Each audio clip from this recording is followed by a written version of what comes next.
विमल बहुत परेशान था।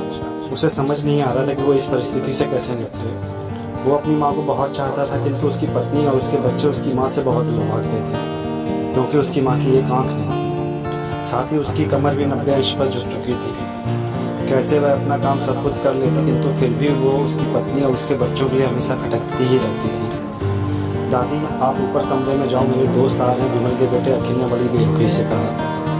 पर बेटा, मैं तो यहाँ बहुत दूर बैठी हूँ, विमल की माँ ने बहुत प्यार से कहा। नहीं, आप उनके सामने मत रहो, वो मुझे चिढ़ाते हैं, अखिल ने जोर से डांटते हुए कहा। क्या हुआ अखिल, क्यों चिल्ला रहे हो? विमल की पत्नी कामनी ने किचन से ही आवाज़ लगाई। देखो ना माँ, ये दादी यहाँ ड्राइंग रूम में बैठी है और मेरे दोस्त आ रहे हैं, अखिल ने शिकायत भरे लहजे में कहा। माँ जी, आप ऊपर से जाओ, क्यों हम लोगों को लजवाती हो? कामनी के बेटे का पक्ष लेते हुए कहा। बेचारी सरस्वती चुपचाप उठकर जीने के सहारे ऊपर जाने लगी। कमर झुकी होने के कारण उन्हें ऊपर चढ़ने में बहुत परेशानी हो रही थी, किंतु वो पूरी ताकत से ऊपर के एक अकेले कोने वाले कमरे में जाकर बैठ गई। विमल बाबू के कमरे से सब सुन रहे थे। उन्हें कष्ट हो रहा है कि उसकी माँ को अपमानित होना पड़ रहा है, किंतु वो असहाय था। अगर वो कुछ कहता तो पत्नी और बच्चे उसका विरोध करने लगते। दूसरे उनके तर्क भी सही लग रहे थे। चूँकि वो एक प्रशासनिक अधिकारी था, उसका सामाजिक स्तर भी बहुत ऊंचा था। उसकी ससुराल भी एक उच्च घराने में थी, अतः वह चुपचाप इससे तरह हर दिन अपनी माँ को अपमानित होते देखता रहता था। रात को विमल के पति ने कहा, देखो जी, अब कुछ करो, कलेक्टर साहब की पत्नी आई थी, माँ जी अपनी देसी धुंधारा में उनसे मिली। मुझे बहुत ही शर्म आती है बताते हुए कि वो मेरी सास है। मैंने कह दिया कि दूर के रिश्तेदार हैं, इलाज कराने आई हैं। विमल को रोना आ गया, किंतु फिर भी वह चुप रहा। उसे समझ नहीं आ रहा था कि वो क्या करे। अपने बेटे की मनस्थिति को सरस्वती अच्छी तरह से जानती थी और बेटों को कोई कष्ट ना हो इसलिए वो हर बात को चुपचाप सह लेती थी। विमल बहुत उदास रहने लगा। एक तरफ परिवार और सामाजिक स्तर पर जीने की प्रतिबद्धता थी, तो दूसरी ओर माँ। आखिर माँ से अपने बेटे की यह हालत देखी नहीं गई। एक दिन उसने अपने बेटे से कहा, विमल, बहुत दिन हो गए हैं, मैं अपने गाँव जाना चाहती हूँ, मुझे वहाँ पहुँचा दो, मेरा यहाँ मन नहीं लग रहा। किंतु माँ, वहाँ तो तुम्हारी देखभाल कौन करेगा? विमल ने आश्चर्य से पूछा। अरे सब गांव वाले तो हैं और वो तुम्हारे मामा जी भी उसी गांव में रहते हैं, और फिर हमारी सारी व्यवस्थाएं कराएंगे ना। कामनी को तो जैसे मन की मुराद ही मिल गई हो। हाँ बेटा, बहू सही कह रही है, सरस्वती ने लंबी सांस लेते हुए कहा।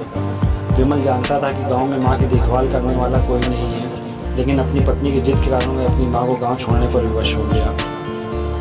माँ को गांव छोड़कर आते वक्त उसे रोना आ रहा था तथा अपनी बेबसी पर गुस्सा भी आ रहा था, किंतु परिवार, पत्नी और समाज ने उनके मनोभावों को दबा दिया और वो सुकून सा महसूस करने लगा। कुछ दिनों के बाद उसके चाचा, जो अमेरिका में रहते थे, आने वाले थे। जब विमल बहुत छोटा था, उसके पिता जीवित थे, तब वो भारत आए थे और उसके बाद वो अब भारत आने वाले थे। पूरा परिवार और आस पड़ोस बहुत उत्साहित था। अमेरिका से विमल के डॉक्टर चाचा आ रहे हैं। डॉक्टर रमेश ने जैसे ही घर में कदम रखा, सबने मिलकर बहुत उत्साह से उनका स्वागत किया। क्योंकि विमल भाभी नहीं दिख रही थी, कहाँ है? डॉक्टर रमेश ने उत्सुकतापूर्वक पूछा। जी, वो गांव में रहती हैं, यहाँ उनका मन ही नहीं लगा, कामनी ने सपाट लहजे में उत्तर दिया। डॉक्टर रमेश ने विमल की ओर देखा तो विमल ने अपनी आंखें झुका ली। डॉक्टर रमेश सब समझ गए। बोले, कल हम अपनी भाभी से मिलने गाँव चलेंगे। दूसरे दिन सभी लोग गांव के घर पहुंचे। देखा कि सरस्वती को बहुत तेज बुखार है और वो पलंग पर असहाय पड़ रही है। डॉक्टर रमेश दौड़कर सरस्वती के पास गए, उनके पैर छूकर रोने लगे। सरस्वती की यह हालत उनकी कल्पना से परे थी। वाह बेटा, तूने तो नाम उजागर कर दिया। अपनी माँ की यह हालत देखकर तुझे तो शर्म भी नहीं आ रही होगी। डॉक्टर रमेश ने विमल को लगभग डांटते हुए कहा। नहीं देवर जी, विमल का कोई दोष नहीं है, मैं खुद गाँव आई थी। सरस्वती ने अपने बेटे का बचाव किया। मुझे सब पता चल गया है भाभी, आप चुप रहो। क्यों, बहुत तुम्हें अपनी सास की कुरूपता पसंद नहीं? समाज में तुम्हें नीचा देखना पड़ता है ना? डॉक्टर रमेश ने कामनी की ओर व्यंग्य से देखा। कामनी निरुत्तर होकर विमल को देखने लगी।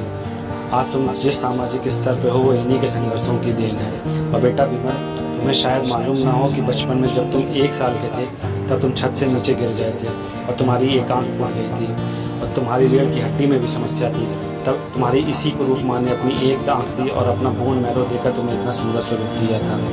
कामनी बेटा, इतने सालों तक संघर्ष करके बेटे को प्रशासनिक अधिकारी बनाने वाली संघर्षिक औरत की तुम लोगों ने यह दशा कर दी। तुम्हें ईश्वर कभी माफ़ नहीं करेगा। डॉक्टर रमेश की आंखों में अश्रुजल धारा बह रही थी। अब भाभी आप मेरे साथ अमेरिका जाएंगे, यहाँ इन स्वार्थी लोगों के बीच में नहीं रहेंगे। डॉक्टर रमेश ने सरस्वती से कहा। विमल को काटो तो खून नहीं था। डॉक्टर रमेश जो उसके चाचा थे, उन्होंने जो राज बताया उसके बाद तो विमल को यही लग रहा था उससे ज़्यादा पापी इंसान इस दुनिया में कोई है ही नहीं। वह दौड़ता गया और माँ सरस्वती के कदमों से लिपट गया। माँ, मेरा अपराध क्षम है, मैं जानबूझकर चुप्पी साधी रहा, आपका अपमान करवाता रहा। अब सिर्फ आप ही उस घर में रहेंगी और कोई नहीं। विमल ने आग्नेय दृष्टि से अपनी पत्नी और बच्चों को देखा। कामनी को भी बहुत पश्चाताप हो रहा था, किंतु उसकी हिम्मत नहीं हो रही थी कि वो सरस्वती से आंख मिलाए। सरस्वती ने कामनी की मना स्थिति को समझकर उसको पुचकारते हुए अपने पास बुलाया और विमल को डांटते हुए कहा, खबरदार मेरी बहू को मुझसे अलग करने की कोशिश की, तुझे ही घर से बाहर निकाल दूंगी। कामनी और बच्चों ने सरस्वती के पैर पड़ते हुए अपने व्यवहार पर माफ़ी मांगी और माँ के हृदय ने सबको माफ़ कर दिया।